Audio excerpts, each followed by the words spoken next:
Assalamualaikum warahmatullahi wabarakatuh. Selamat siang untuk Bapak dan Ibu dosen mata kuliah klimatologi yang saya hormati, serta teman-teman kelas 1 AH yang saya banggakan. Pada kesempatan kali ini, saya Sabrina Nilasari dengan NIREM 0305220235 dari Program Studi Agribisnis Hortikultura semester 1 akan memaparkan materi mengenai unsur iklim dari mata kuliah klimatologi. Di sini saya mengambil 6 cakupan yang terdiri dari pengertian, lalu yang kedua ada jenis dan karakteristik dari iklim, yang ketiga ada fungsinya, dan yang keempat ada komponen dan unsur, lalu yang kelima ada dampak, dan yang terakhir adalah kesimpulan.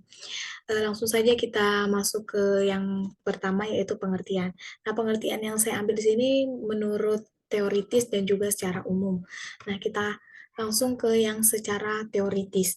Nah, disebutkan bahwa iklim ialah suatu sintetis kejadian suatu cuaca di mana terjadi pada kurun waktu yang lama atau panjang secara tas titik yang dipakai untuk menunjukkan suatu nilai. Ini menurut World Climate Conference pada tahun 1979. Lalu sedangkan menurut umumnya sendiri, iklim itu memiliki stabil bila dibandingkan dengan cuaca. Perubahannya berlangsung dalam kurun waktu yang lama dan meliputi area yang sangat luas. Nah, sumber dari iklim tersebut adalah matahari. Namun iklim di sini memiliki kelemahan di mana ada suatu hal atau unsur dari salah satunya bergeser, maka akan terjadi sebuah perubahan. Nah, dari pengertian secara teoritis maupun umum, di sini kita tuh bisa menyimpulkan bahwa iklim itu berbeda dengan cuaca, karena iklim sendiri berlangsung selama waktu yang panjang, lebih dari cuaca. Lalu yang kedua itu, iklim tuh mudah sekali atau rentan sekali mengalami perubahan jika suatu hal unsurnya itu mengalami perubahan sedikit saja. Lalu kita langsung masuk yang kedua yaitu karakteristik dari iklim sendiri. Karakteristik dari iklim sendiri itu ada 8. Untuk yang pertama adalah iklim tropis dilambangkan dengan huruf A, A besar. Nah, iklim tropis biasanya itu bersuhu mencapai 18 derajat. Nah, iklim tropis ini terdiri dari ketiga hal ini seperti hutan hujan tropis yang dilambangkan dengan AM, lalu muson tropika dengan AM, dan yang terakhir adalah savana dengan AW. Nah, setelah itu ada iklim kering dengan dilambangkan dengan B. Nah, iklim kering itu biasanya biasanya iklim kering tersebut itu berada di daerah yang tingkat penguapan tinggi terhadap curah hujan dan suhunya itu bisa mencapai 18,3 derajat Celcius. Nah, untuk yang selanjutnya adalah iklim hujan sedang atau dilambangkan dengan C. Biasanya suhunya itu panas dan mencapai 10 derajat. Lalu untuk iklim dingin sendiri dengan D dan iklim kutub dengan E. Selanjutnya kita masuk ke yang fungsi. Di sini ada pun fungsi iklim, saya hanya mengambil 3. Di antaranya sebagai peringatan dini dari dampak negatif yang ditimbulkan oleh cuaca ataupun iklim yang ekstrim seperti banjir, kekeringan, dan angin kencang.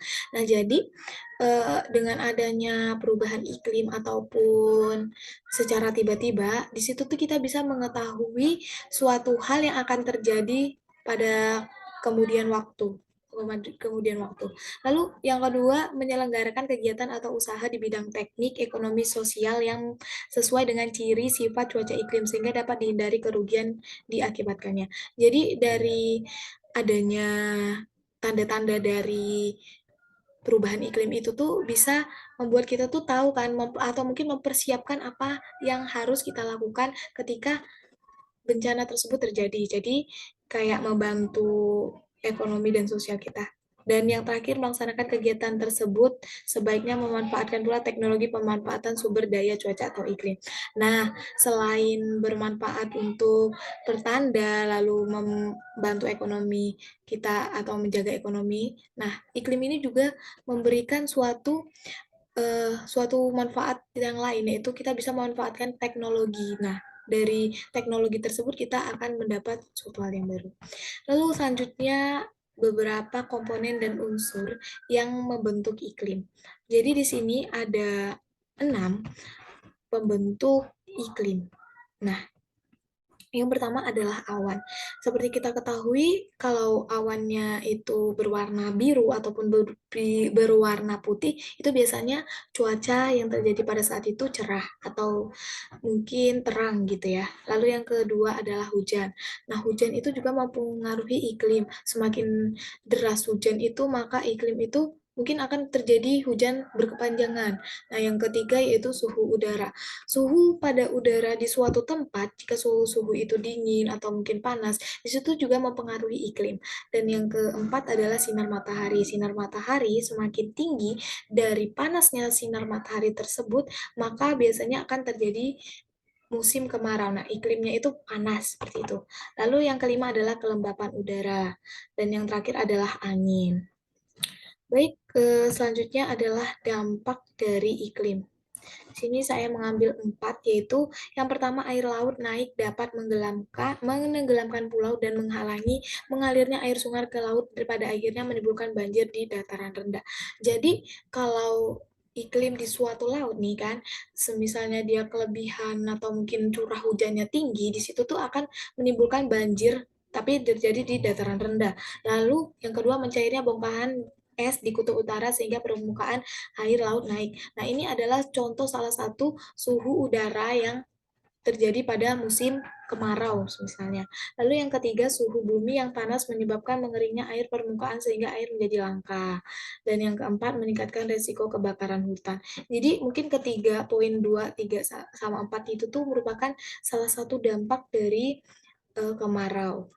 Nah, yang terakhir adalah kesimpulan dari materi yang saya bawakan. Jadi, kesimpulannya pada materi unsur iklim sendiri, iklim merupakan suatu perubahan antara cuaca satu dengan yang lain, sehingga perubahan iklim berdampak sangat luas pada kehidupan kita, termasuk seluruh masyarakat. Kenaikan suhu bumi tidak hanya berdampak pada naiknya temperatur bumi, tetapi juga mengubah sistem iklim yang mempengaruhi berbagai aspek pada perubahan alam, kehidupan manusia, seperti kualitas dan kuantitas air, habitat, hutan, kesehatan, lahan pertanian, dan ekosistem wilayah pesisir. Fenomena-fenomena perubahan iklim terjadi di dunia, bahkan di Indonesia yang seperti kita rasakan pada saat musim kemarau dan juga hujan.